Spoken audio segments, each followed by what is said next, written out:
There is a date circled on the Vatican calendar, and between now and that day, there are only 2 months of available time. In that room, family and marriage will be discussed for 8 days, and every word will be weighed. But the most uncomfortable sentence of all has already been uttered weeks ago. Not in Rome, in a Wisconsin church, before a group of newlyweds, 19 days after the Vatican released its preparatory document. On July 25th, the feast of St. James the Greater, Cardinal Burke ascends the altar of the Shrine of Our Lady of Guadalupe in La Crosse. He founded it. In front of him are couples who have just finished a marriage retreat, and he utters a sentence that seems like a definition, but it's actually a statement. The grace of holy matrimony is not an ideal to which only a few can aspire.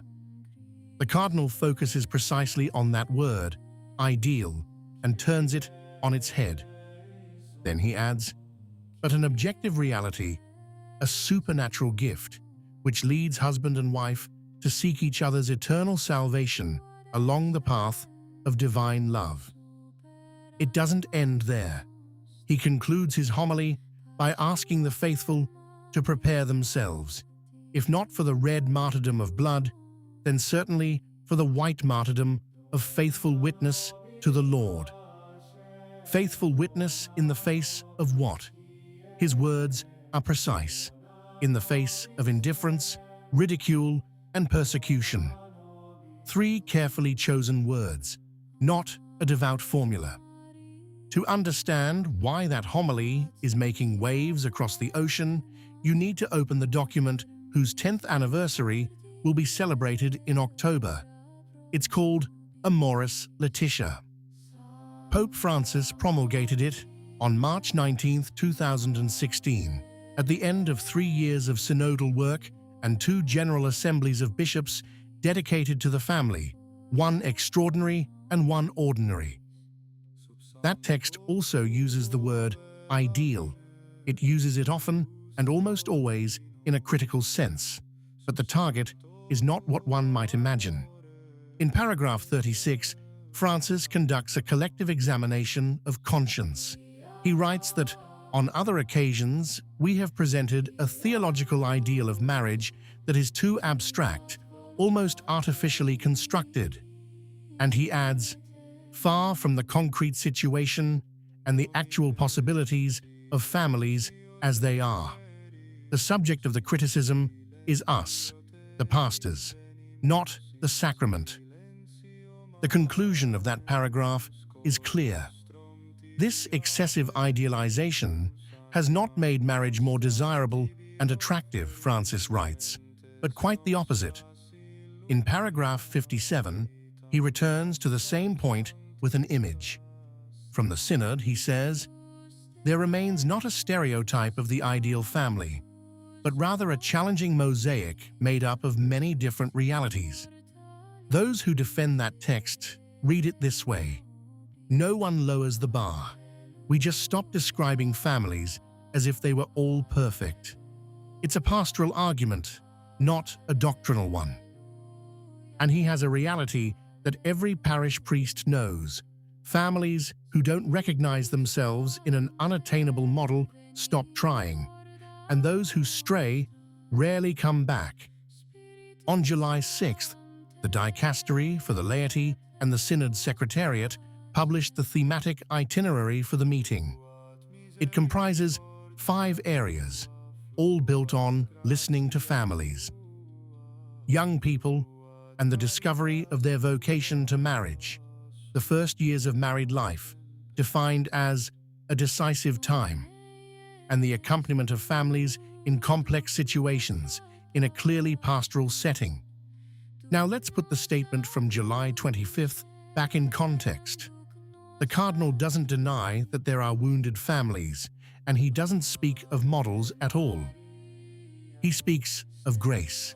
He says that marriage isn't a goal to be reached, but something the spouses have already received the day they get married. Not a finish line, but a starting point. The difference seems subtle, and it isn't. If marriage is an ideal, those who don't reach it are still on the journey. If it's a gift received, they already have everything. Then there's the second element, the one that's been making the rounds on Catholic websites. Burke isn't asking the faithful to defend a position, he's asking them to be prepared to pay for it. White martyrdom is neither a vague metaphor nor a recent invention. In the Church's tradition, it refers to those who remain faithful without dying, paying in isolation what others have paid in blood. And the three words chosen to describe what awaits faithful spouses are not generic: indifference, ridicule, persecution. In that order, from the most common to the rarest.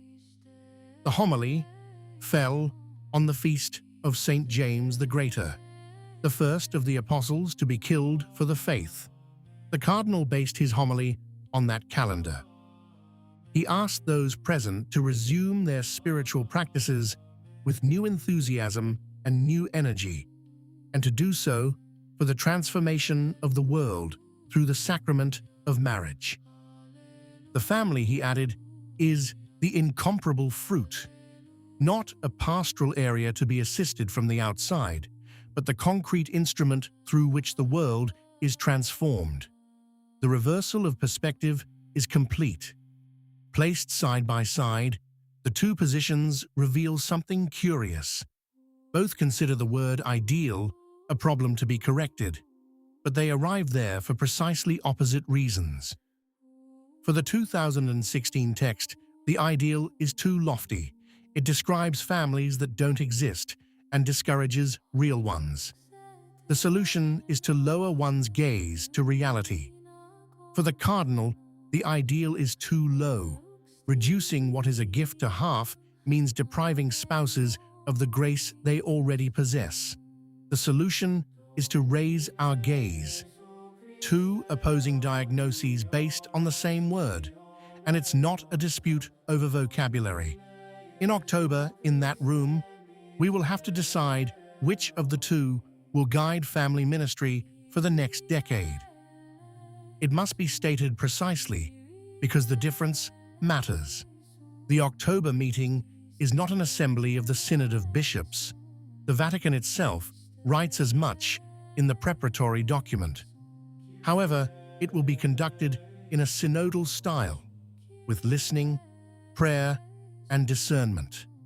And the bishops, upon their return, will have to renew their pastoral commitment to families in their churches. At the extraordinary consistory on June 27th, the Pope announced that several families would also come to Rome to share their experiences. Their presence is essential, he said, and he added a phrase that neither side disputes. Where the family is wounded or isolated, society as a whole suffers the consequences. There is agreement on the issue. The disagreement begins over care. One side believes families are being lost because the Church has asked too much. The other believes they are being lost because it has asked too little. Anyone who reads Amoris Laetitia from the inside will object that that text never denied the grace of the sacrament. And they are right. Paragraph 36 speaks of communication, not theology. Those who side with the cardinal will respond that a method of communication repeated for 10 years in every parish in the world becomes a de facto theology. This too is a serious issue, and it deserves to be heard. That date circled on the calendar now has a shadow over it. From October 7th to 14th, we will discuss family for 8 days in front of the Pope and the invited families. What do you think? If you liked the video, comment Amen. God bless you.